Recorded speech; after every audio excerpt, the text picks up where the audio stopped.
सकता है। या तो पैसों की घनक में आपका ईमान बिक चुका है, कि जमीर बिक चुकी है, या फिर आपका दिल मुर्दा हो चुका है।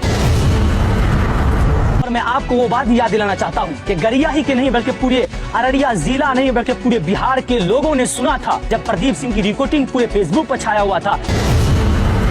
मैं उनके जहनों को खोलना चाहता हूँ।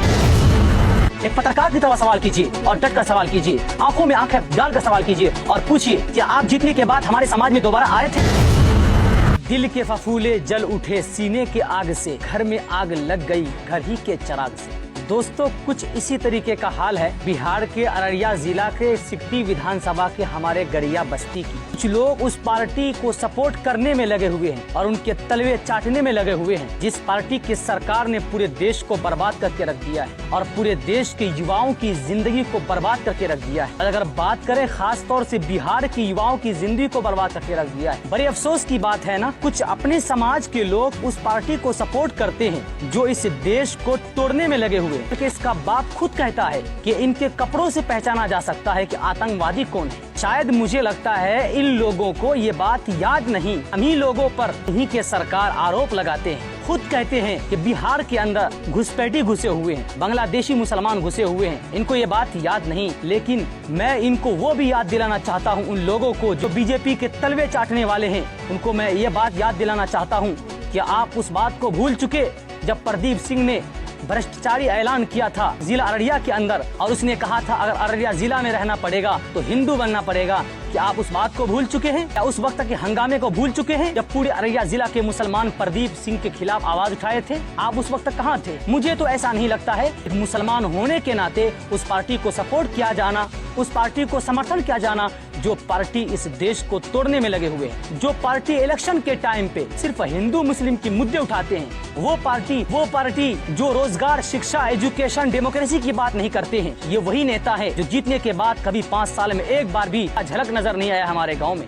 लेकिन वोट का टाइम आया, जब विधानसभा का वोट अभी सामने में है, कुछ दिनों में होने वाले हैं, तब ये आते हैं हमारे समाज में। हमारे समाज के कुछ लोग जो हैं इसके तलवे चाटने के लिए अपनी जमीर को बेचकर, मुझे तो नहीं लगता है कि मुसलमान का काम है। मुसलमान ऐसा कभी नहीं कर सकता है। या तो पैसों की घनक में आपका ईमान बिक चुका है, कि जमीर बिक चुकी है, या फिर आपका दिल मुर्दा हो चुका है कि आप उस पार्टी को सपोर्ट करने में लगे हैं। इस पार्टी की सरकार ने हमारे देश के खास तौर से मुसलमान को हर तरह से बदनाम करने की कोशिश की। सिर्फ बिहार के अंदर नहीं बल्कि पूरे देश के अंदर जब भी मौका मिला ये सरकार मुसलमानों को रोंदने का काम किया, हर तरह से तकलीफ पहुंचाने की काम की।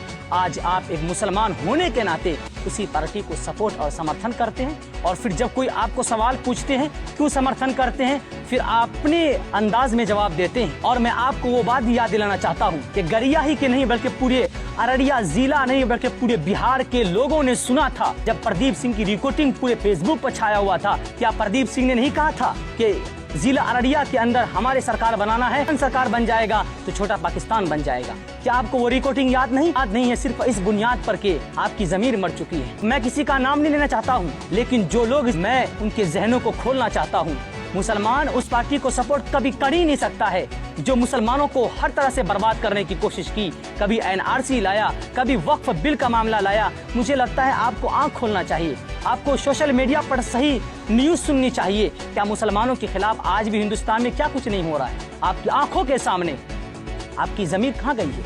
आपकी आंखों के सामने वक्फ बिल लाकर सरकार हमारी जमीनों को छीनना चाहता है, सरकार हमारी कब्रिस्तानों को छीनना चाहता है और आप उसी पार्टी को सपोर्ट करने में लगे हुए हैं और आप उसी पार्टी को कहते हैं हम आपके समर्थन में हैं। और वो पार्टी के नेता आके हमारे गांव में ये कहता है हमें यहाँ से समर्थन मिल रही है और हमारी पार्टी यहाँ से जीतेगी। क्या आप मुझे बताइए, क्या हमारे गांव में विकास की जरूरत नहीं थी? नेता बनने के बाद कभी हमारे गांव में आए? क्या आपने उससे सवाल किया कि आप अभी जबकि विधानसभा की चुनाव कुछ दिनों में होने वाले हैं तो हमारे घर पर आप क्यों आए हैं? हमारे बस्ती में आप क्यों आए हैं?